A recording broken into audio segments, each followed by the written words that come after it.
The topic of this video is how to play Minecraft safely and make it fun. We'll examine different aspects of safety and provide step-by-step instructions on how to address each. By the end of this video, you will have all the information you need to ensure a safe and friendly environment. We'll end with a short tutorial on how players can create a new world, add it to a realm, make it a positive experience, and invite their friends. Hi, I'm Redshirt9050. I specialize in Minecraft building with an emphasis on redstone construction. Please like and subscribe if you want to get the latest videos on how to build cool farms, contraptions, alarms, and traps.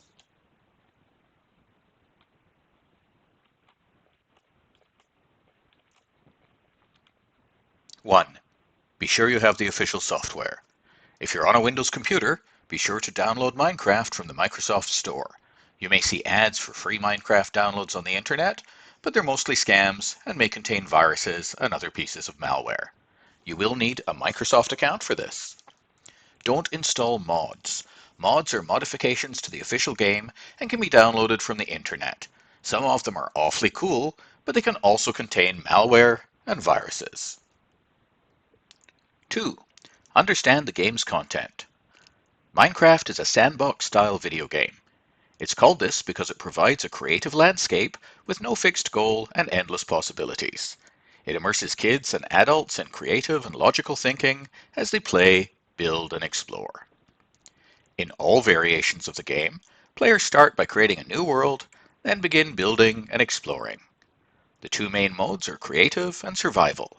In creative mode, players cannot be killed and have unlimited resources to build with. In survival mode, players are mortal and have to mine, farm, gather, and grow the resources they want to use. The game also supports adventure mode, where a player creates an adventure map and then makes it available for others to explore. There are mild levels of violence depending on the settings you choose. In all variations of the game, there are farm animals that can be bred and killed for food. Monsters come out at night in survival mode, and this can be scary for younger players. Players can die in any number of ways, including drowning, falling, suffocating, explosions, and the like. Some players set up traps for others.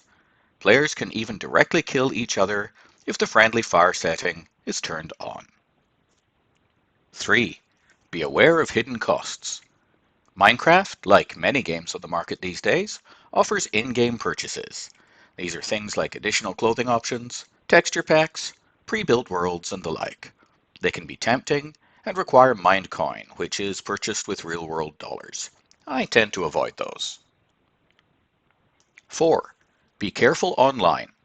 These worlds can be created on a player's computer, on realms, or on a server. Worlds that are created on a player's computer are played in solo mode, that is, alone. These are great for planning and experimenting with new builds, especially those that use redstone components, Minecraft's version of electricity and electronics. You can also create a world in solo mode, build it up in a way that you like, and then move it to a realm and invite your friends.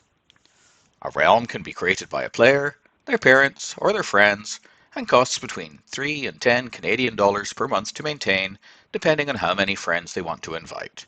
The owner of the realm has direct control over who enters it by inviting up to 10 players they choose.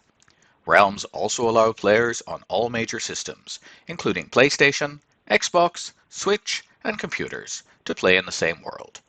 Please note that realms only work with the Bedrock edition of Minecraft. I would recommend that a realm be created and configured by a parent. It's not a great idea to have a younger player have the ability to use cheats or commands when no one else can. Some younger players have been known to use cheats to give themselves unlimited resources, while others in the world must work for theirs. Others have been known to use commands to kill other players they have conflict with. As with all interactive games between children, it's a good idea for parents to be aware of the environment and provide guidance to minimize conflict, resolve issues, and maximize fun. A server is hosted by a third party, and just about anyone can be on these. While rare, there have been instances of strong language, mature content, bullying, and even hate speech. While you can set up a server yourself, it's complicated, technical, and probably the subject of a different video. To summarize, I would recommend ensuring you have the official software, be aware of the game's content, and invest in a realm for players and their friends. For younger players, it's a good idea to have a parent involved in the setup and configuration. Let's see how to do some of these things we just discussed. To start a new world in Minecraft, simply click the Create New button at the top. You can see several featured templates, but these cost money. I recommend clicking the Create New World button at the top. On the left, you can see several sections: General, Advanced, Multiplayer, Cheats, and Resource Packs. We'll start with General Settings. Step 1 is to give your world a name. I'm going to call mine Smallville. Step 2 is to choose between Survival and Creative mode. You can see a description of each of the settings as you click them. I recommend creating a few worlds each with different settings so you can try them out to see what you like the most. Step 3 is to select the difficulty level. Again, you can click on each to get descriptions of the settings. Now for the advanced settings. The world seed is a random number that determines what's in your world. If you use the same seed again, you get another world identical to the first.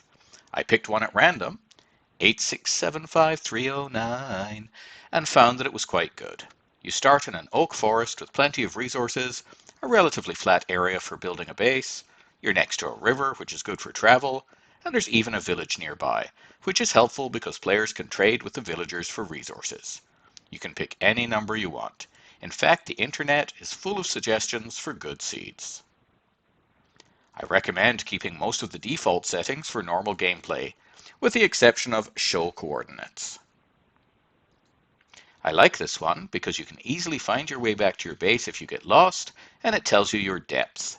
This is important because certain resources are more common at certain depths. For example, iron is more common at a depth of 16, way below sea level. For solo games, it can be nice to enable the bonus chest and starting map, just to make things a little easier. Next is multiplayer. Again, I recommend the default settings, except for the friendly fire option. I normally turn this off so that players cannot directly kill each other, even by accident. The next section is cheats. This is a personal choice, but I find that cheats, while fun, tend to detract from the overall game. The only one I get tempted to use is mob griefing, because it's super annoying when creepers explode and destroy the things you've just built. It happens a lot, but turning this setting off can stop some of your redstone contraptions from working. Lastly, we have resource packs. These are mostly available on Minecraft's marketplace and cost money. Again, I tend to avoid that. Once you're comfortable with creating worlds and understanding the settings, it might be a good time to create a realm, add your world, and invite your friends to play. As mentioned before, Realms only works with the Bedrock edition of Minecraft. I would not recommend creating a realm until you're ready. It requires a credit card, and even though there's a 30-day free trial for the more expensive version, you will get billed if you forget to cancel in time. To get started, simply select the world you want to add to your first realm, well, to your only realm, click the Edit button, and find the button that says Play on Realm. Click that, and you get a choice. I'm going to choose the 10-player realm because there's a free trial, and I'll click Start Free Trial. You have to give your realm a name. I suggest something cool like My Realm. Well, maybe something cooler than that, and agree to the terms and conditions. You can read them, but if you don't agree, you're not going to be able to create a realm. Click the Start Free Trial button, and up comes the dialog for creating the realm, entering your credit card. I can't do this. I've used the free trial too many times, so instead of walking you through realms, which is not that hard, I'm going to give you a teaser for my next video instead. Daytime in Minecraft lasts for 10 minutes and 28 seconds, but dawn is at 6 a.m. and the game starts at noon, which means you have about 5 minutes and 52 seconds before it gets dark and monsters come out. You'll probably die horribly if you don't get the first day right. We have to make the most of the first day if we want to start the game off right. We have limited time to set up, so we'll use it to find space and a place for a base, gather wood, maybe food, then hunker in a bunker, use the time to mine the environ for iron, melt and smelt, and plop some crops and cattle and chattel. After that, we'll make the land flat and do some construction for production with stations and automations. You'll end this video with a livable space-based place with a good size of wise supplies to start the game off right in spite of the plight of the fright from the night. Yeah.